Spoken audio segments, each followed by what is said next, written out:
Halo semuanya, perkenalkan nama saya Herfus Kevin Bagas Pragil. Pada kesempatan kali ini saya akan men-sharekan insight saya yang keempat pada tanggal 26 dan tanggal 27 September 2022. Kali ini saya akan ngebahas tentang mata kuliah konseling humanistik yang dimana pada tanggal 26 tersebut saya ngebahas namanya person center. Tanpa lama-lama kita uh, langsung ke inti videonya. Nah, di person center ini ada namanya faktor-faktor. Setiap faktor itu memiliki persen. Yang pertama ada client faktor, yaitu dia punya bobot 40% dan relation faktor itu ada 30% dan hope faktor itu adalah 15% dan teknologi faktor itu adalah 15%.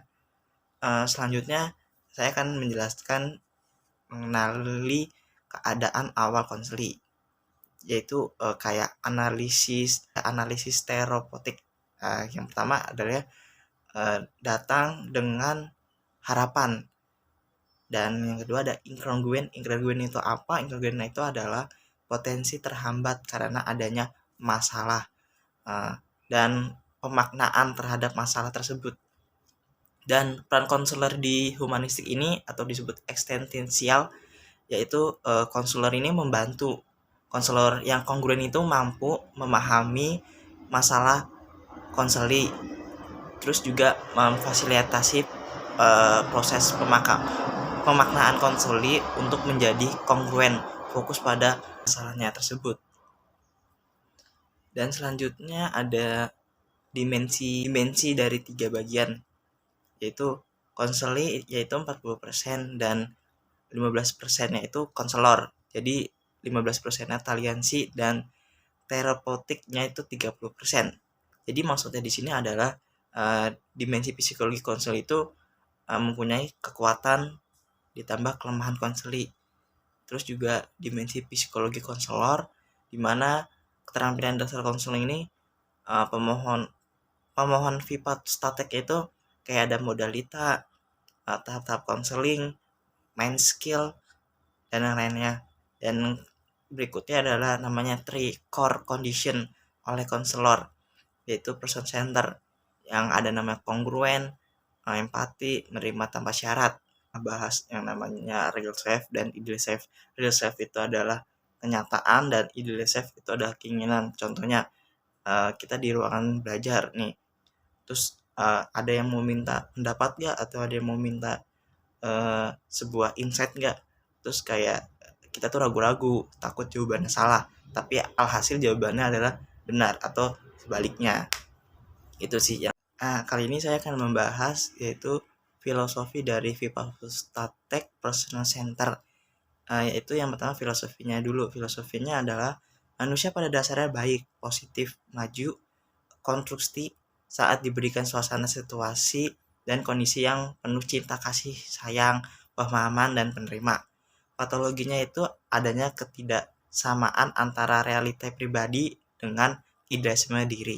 Dan selanjutnya ada tujuannya itu konseli yang tidak kongruen realita diri dan idealisme diri tidak serasa bisa menjadi kongruen. Dan strateginya itu konselor mempersiapkan diri supaya kongruen sehingga bisa mencontohkan pada konseli bentuk penerimaan diri. Dan terakhir adalah teknik itu ada tiga core condition: kongruen, penerima tanpa syarat, dan empati.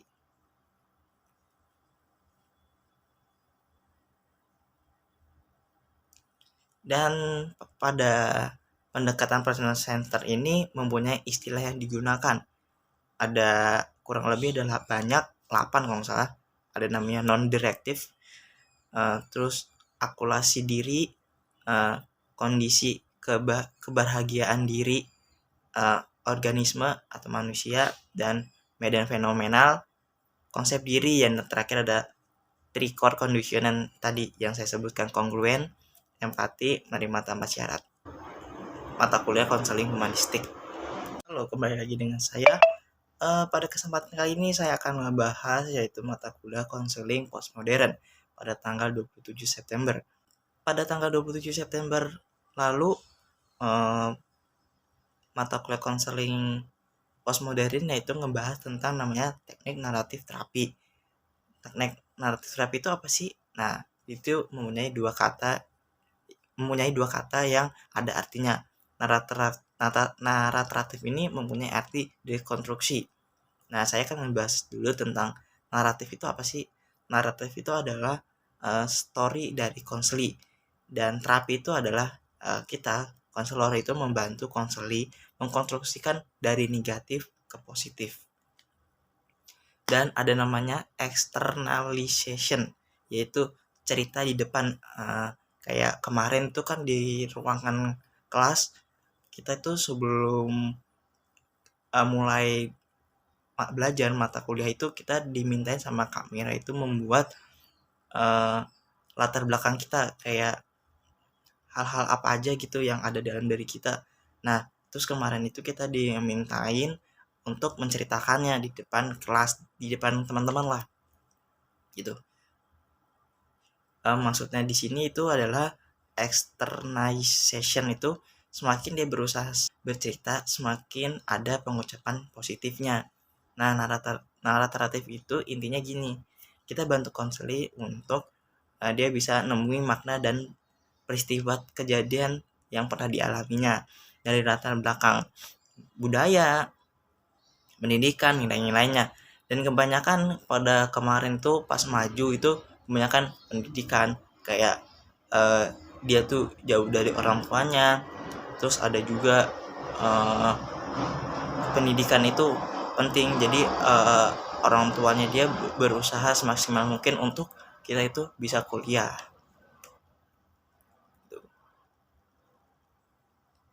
Dan selanjutnya pada naratif terapi itu mempunyai yang namanya empati atau koneksi.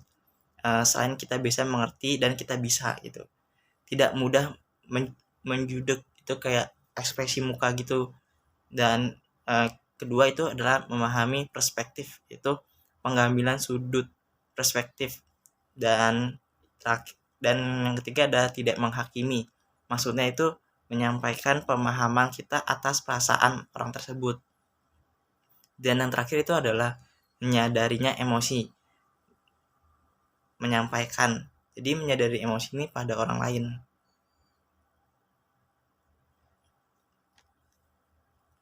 Dan selanjutnya saya akan membahas yang namanya relation of feeling. Apa sih relation of feeling itu? Yaitu konseli cerita panjang. Nah, kita itu merefleksikan, contohnya, oh berarti ini ceritanya adalah cerita sedih itu. Nah, kalau misalkan konselinya itu bercerita tentang kayak perasaan yang mendalam, jadi kita sebagai konselor kita juga harus terbuka gitu tentang merasakan kayak wah, saya juga bisa merasakan sedih gitu. Nah, tadi adalah sharing insight saya, yaitu mengenai mata kuliah konseling humanistik dan konseling postmodern. Sebelumnya saya mohon maaf kalau ada salah kata dan kayak penghafalan saya kurang bagus, dan ini saya masih ngebaca ya, karena ini biar lebih paham lagi saya ngobrolnya sambil ngebaca. Itu adalah video saya, dan selebihnya dan kekurangannya mohon dimaafkan. Saya Ilyas Kevin Bagas Buragil pamit undur diri. Terima kasih.